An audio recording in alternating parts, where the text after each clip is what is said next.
All right, guys. We have to go through the syllabus, so just sit tight. All right, I'm Dr. Paul West. Ashby Hall 206 is my office. There's my phone number for you need to call me.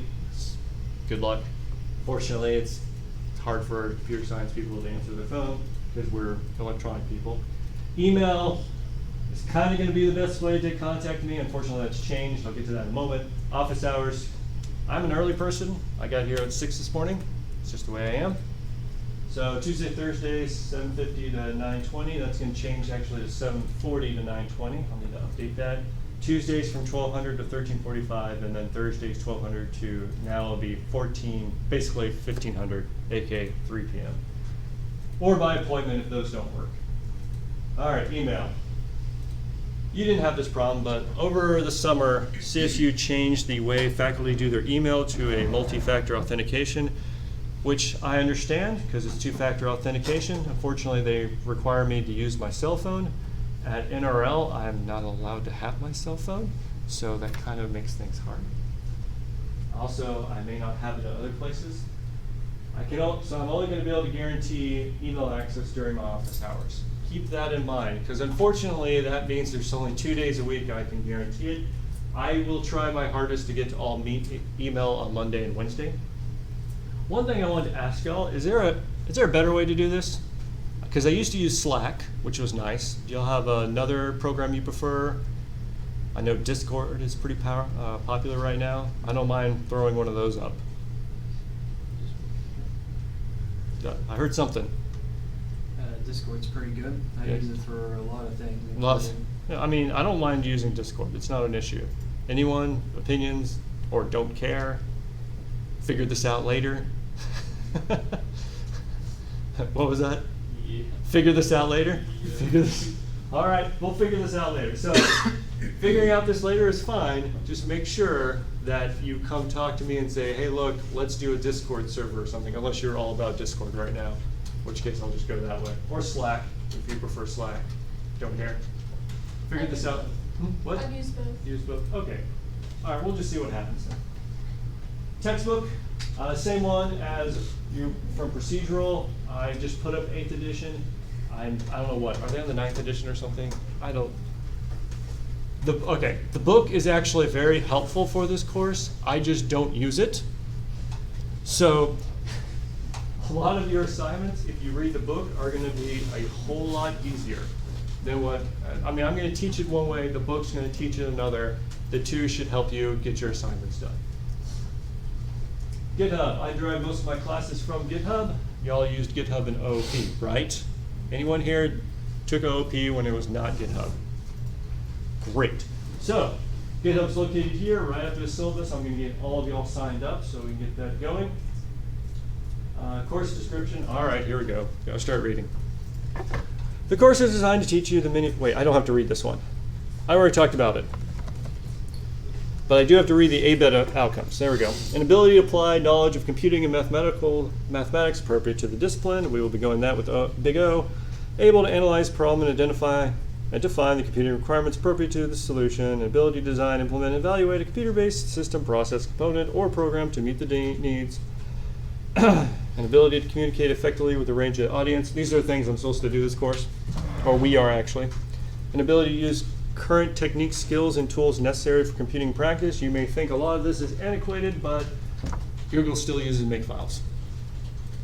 Ability to apply mathematical foundations, algorithmic principles, and computer science theory and model and design of computer-based systems in a way that demonstrates comprehension of the trade-offs involved in the design choices, aka you understand that it depends on the problem. An ability to apply design development principles in the construction of software systems of varying complexity, which hopefully we will get to with our labs and our projects. So let me see if I can fix this real quick. There we go. All right, teamwork. Teamwork is very important in computer science. A lot of good programmers don't like being in a team. I'm not saying that only good programmers don't like using a team. I'm saying there's a lot of good programmers that don't like being in a team. So teamwork is important, but in this class, it's all about you. We're not going to do any teamwork because we have to make sure that you are a programmer. Attendance. I do not enforce an attendance policy. If you don't want to show up, it's your funeral. That's fine. But I do have a very blanket late policy. All late work is minus 20%, and I don't accept late work after December 1st. Let me make sure this is clear. If I give you an assignment, it has a due date. If you are 1 minute late, or you turn it in on December 1st, 2019 at 23:59, it is minus 20%. I understand life happens. You don't need to come crawling to me about whatever. This is just, it's minus 20%.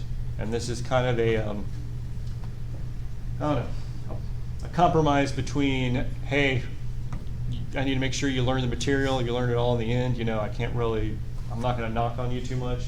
And versus in the business world, if you're late, you're fired. So kind of a compromise between the two. All right, topics. Talk about Unix, Bash, compilation, profiling, performance analysis, and then we'll talk about arrays, abstract data types, pointers, linked list, OOP, and strings. So the first two sections are going to be kind of a review, but we're going to look at it from a little different perspective. And we will talk a little bit about inheritance, but we will go into big O. I need to rearrange this because big O is in section 1. And then we'll stack SKUs, templates, STL, casting, sorting, and streams, and then we'll go into a lot of the data structures, binary search trees, maps, heaps, priority queues, heap sort, hash tables, operator overloading. Where's graphs? Graphs should be up there as well as other trees. Grading. All right, guys. First off, ethics paper is 5%. We have to do an ethics paper. Just do your ethics paper, turn it in. We'll get that taken care of. If y'all have an idea of what your ethics paper should be, I am more than willing to listen to them. If not, I will choose one. Midterm and final are 15% each. Your labs are 35% and projects are 20%. All right, very important. Your labs plus your projects is 65% of your grade. So if you do that, if you ace all that, and you do your ethics paper, you're sitting at a 70 before you even do your midterm and final. Keep that in mind. Your labs and your projects are the vast majority of the grade in this course. Grading scale, it's a standards grading scale. Student representatives, do we have any? All right, if someone's a student representative and they weren't here today, please come talk to me. All right, academic honesty. Okay, I do need to read this. As a liberal arts university committed to the Christian faith, Charleston Southern University seeks to develop ethical men and women of discipline, creative minds, and lives that focus on leadership, service, and learning. Whew. The honor system of Charleston Southern University is designed to provide an academic community of trust in which students can enjoy the opportunity to grow both intellectually and personally. For these purposes, the following rules and guidelines will be applied. Academic dishonesty is the transfer, receipt, or use of academic information, or the attempted transfer, receipt, or use of academic information, aka whether you do it or you attempt to do it is dishonesty. Not authorized by the instructor or the university rules. It includes, but is not limited to, cheating, plagiarism, as well as aiding or encouraging others to commit academic dishonesty. Cheating is defined as wrongfully given, taking, or presenting information or material borrowed from another source, including the internet, by a student with the intent of adding himself or another on academic work. This includes, but is not limited to, a test, examination, presentation, experiment, or any written assignment which is considered in any way in the determination of the final grade. Wow. Plagiarism is the taking or attempted taking of the idea, a writing, a graphic, music composition, art, or datum of another without giving proper credit and presenting or attempting to present it as one's own. Wow, you can tell a lawyer wrote this. It is also taking written materials of one's own that have been used for a previous course assignment and using it without reference to it in its original form. Students are encouraged to ask the instructor for clarification regarding their academic dishonesty. Okay, wow, so that's the CSU thing that I have to read. Basically, in this class, do not copy code from someone else. Do not show other people your code. You may talk about high-level ideas about what you went to go, or high-level ideas of what's going on. Don't just tell them how to do everything. That's academic dishonesty. Obviously, if you're not allowed to share code or look at other people's code, you are going to look at Google, and some of the solutions to some of these labs are going to be kind of on Google. I understand if you run across those. if someone just flat out has one of my labs up there and here's the answer, please tell me. I do search, but there's so much out there, it's hard to find it all. And I'll just make a new assignment. I'll probably keep that assignment this semester and then change it next. But yeah, don't use Google, SourceForge, Stack Overflow, Classmates, Stack Overflow, or any source for code unless you talk to me beforehand. You should not use any outside sources. You may talk to your classmates, but you should never exchange code, tell someone else your code, show someone your code, ask for code. You're expected to understand your projects and all the code therein. I reserve the right to question you about any part of your code and adjust your grade accordingly. If I suspect any cheating of any form, I'll investigate it thoroughly and report an instance. Oh, I had to do this last semester. It was really bad, guys. Please don't do this to me. So it's done. I did it last semester many times, and I'm going to have to do it again. All right, disability services. I can't ask if you have a disability. If you have a disability, please come talk to me and we will take care of it. I have 2 sections on disability services. Great. Extra help, don't hesitate to come to my office hours with help if you need help on your assignments. In the second half of the course evaluation, or half of the semester, sorry, there are course evaluations. Please put those down. I do read them and try and see if there's anything that can help facilitate this course a little more. Online students, I know some students have to take this online. There is one, and yeah, he needs to take it online.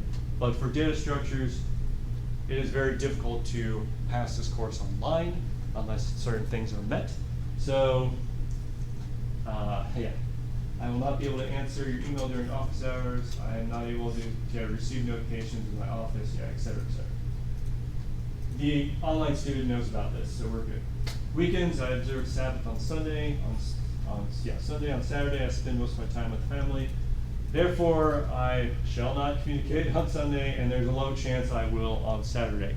Keep that in mind when you want to ask me a question. If you email me and it's Friday at 3 p.m., I probably will not get it until Monday. I will try and at least look at my email on Friday, but that might be difficult. The reason I say this is that if you email me on Thursday, I may not be able to get to it until Monday. This is just a warning. I'm going to try and get to it on Friday, but it may not happen due to many situations. Class recordings, I record via screen capture and camera. Hopefully there's sound right now. After class or during the lab, I will upload and post on Blackboard. This is done both for the online students and so you can review the material. Let's see, if you do not see the content within 24 hours of class, please email me a reminder. I am absent-minded and I'm going to forget. Just tell me. Let's see, it's a difficult class, don't allow yourself to go behind. There's a snowball effect. You may have to spend many hours. And the many hours really depends on the assignment. Probably some of the assignments are going to be a lot easier for you than others. It depends on the student. Which is which. All right, non-discrimination. I do need to read this. So, Charleston Southern University does not illegally discriminate on the basis of race, color, national or ethnic origin, sex, disability, age, religion, genetic information, veteran or military status, or any other basis. Inquiries regarding the non-discrimination policy should be directed to Letitia R. Adams, Title IX Coordinator, 843-863-7374, L. Adams at csuniv.edu. Students should refer to the CSU handbook located there to be fully informed of their rights and remedies. Important dates, add drops at the end of here, and withdrawal with the W is October 18th, and I have not found the final exam schedule yet. So that will happen at some point. Any questions about the syllabus? Good. That part puts me to sleep as well.